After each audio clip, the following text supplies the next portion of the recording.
എന്നെ നല്ലോണം യൂസ് ചെയ്തു, നല്ല വൃത്തിക്ക് യൂസ് ചെയ്തു. എന്നെ കൊണ്ട് എത്ര എന്ന് പറഞ്ഞാൽ ഞാൻ ആ പെണ്ണിനെ അങ്ങനെ വിശ്വസിച്ചു. എന്നെ കൊണ്ട് ചെയ്യാൻ പറ്റുന്ന രീതിയിലെല്ലാം ഞാൻ ചെയ്തു, എല്ലാം ഞാൻ ചെയ്തു. എന്നെ കൊണ്ട് പറ്റിയുള്ള ഷോ പോകുന്ന മുമ്പെയുള്ള കാര്യങ്ങളൊക്കെ എത്രയോ എന്നെ കൊണ്ട് ചെയ്യാൻ പറ്റുന്നതോ അതൊക്കെ ഞാൻ ചെയ്തു കൊടുത്തു. ആ സമയത്ത് എനിക്ക് തോന്നുന്നു, എനിക്കിപ്പോ തോന്നുന്നു ഇവളുടെ ആ പെരുമാറ്റം, സംസാരം, രീതി എല്ലാം കണ്ടപ്പോൾ എനിക്ക് തോന്നുന്നു 7 മാസം വെറുതെ നാടകം ആയിരുന്നു എന്നുള്ളതാണ്. ഇതിപ്പോ എനിക്കല്ല, എല്ലാവർക്കും തോന്നുന്ന സംഭവം തന്നെയാണ്. വലിയൊരു നാടകമായിരുന്നു. പ്രേമവും അതൊന്നുമില്ല, വെറുതെ ഒരു പ്രേമ നാടകം എൻ്റെ അടുത്ത് കാണിച്ചു, തീർന്നു. നൈസിനെ തേച്ചു, അത്രയേ ഉള്ളൂ. ഇതിനുള്ള എക്സ്പ്ലനേഷൻ എന്ത് വന്ന് പുറത്ത് വരും, ചിലപ്പോൾ പുറത്തു നിന്ന് ഇതൊക്കെ ഗെയിമായിരുന്നു, ഞാൻ എന്തിനാ അവിടെ ആ പ്ലാറ്റ്ഫോമിൽ പറയണ്ടേന്നൊക്കെ പറഞ്ഞിട്ട് കാര്യമില്ല. എല്ലാം നശിപ്പിച്ചിട്ട് വന്ന് ന്യായീകരണം തന്നിട്ടോ ഒരു കാര്യമില്ല.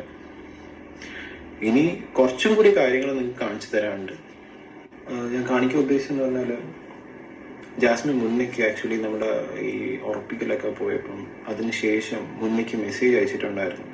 മുന്നേ നിങ്ങൾക്ക് അറിയാലോ, എക്സ് ബോയ് ഫ്രണ്ട് ആയിട്ട് മുന്നേക്ക് ഈ വീഡിയോയും ഇങ്ങനെ കാര്യം പറഞ്ഞിട്ടിട്ടുണ്ടായിരുന്നു. ഇതായിരുന്നു അയച്ചത്, എൻ്റെ ഉറപ്പിക്കൽ കഴിഞ്ഞു, അൽഹംദുലില്ലാഹ് എല്ലാം നന്നായി നടന്നു, ഓരോ ചടങ്ങെന്നൊക്കെ പറഞ്ഞ് അയച്ചു. മുന്നേ ഇങ്ങനെ തംസപ്പ് ഒക്കെ കൊടുത്തു വെച്ചിരുന്നു. ഇതൊക്കെ മുന്നേ ഓൾറെഡി കൊള്ളാം, പക്ഷേ ഇങ്ങനെ വേണ്ട, ഞാൻ സെറ്റ് ആയിക്കോളാം. അല്ലെങ്കിൽ ഞാൻ പറഞ്ഞുതരാം, നമുക്ക് രാത്രി സംസാരിക്കാം. ഇതെന്തായാലും മുഴുവൻ കാണിക്കാൻ ഉദ്ദേശിക്കുന്നില്ല, അത് കുട്ടികളും ഒക്കെ കാണുന്ന എൻ്റെ ചാനൽ. അതുകൊണ്ട് ഈ അഫ്സലിൻ്റെ വീഡിയോ ചെയ്യണമെന്ന് ഒരിക്കലും വിചാരിച്ചതല്ല. കഴിഞ്ഞ ദിവസം ഞാനൊരു വീഡിയോ ഇട്ടിരുന്നു. അത് സിജോയും ജാസ്മിനും തമ്മിലുള്ള ഒരു ചെറിയ ടോക്ക്. അതിട്ടതിൻ്റെ അടിയിൽ വന്ന് ഈ ജാസ്മിൻ്റെ ഫാൻസുകാരെഴുതിയ തെറികൾ, സിജോയെ എഴുതിയ തെറിയ, ജിൻഡോയെ എഴുതിയ തെറികൾ, അതെല്ലാം ഞാൻ ഡിലീറ്റ് ചെയ്തു. എന്നാലും അതൊക്കെ എഴുതിയപ്പം എനിക്ക് കണ്ടു ഇത് തീർച്ചയായിട്ടും ഇത് പോസ്റ്റ് ചെയ്യണം എന്ന് ഞാനിപ്പം മനസ്സിൽ വിചാരിച്ചു. അതുകൊണ്ടാണ് പോസ്റ്റ് ചെയ്യുന്നത്. മറ്റൊരാളുടെ പോസ്റ്റ് ഒരിക്കലും അങ്ങനെ ചെയ്യാറില്ല.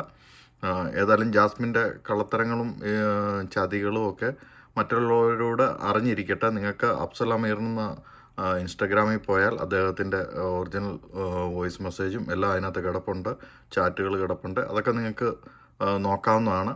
ഏതായാലും താങ്ക് യു ഫോർ വാച്ചിങ്.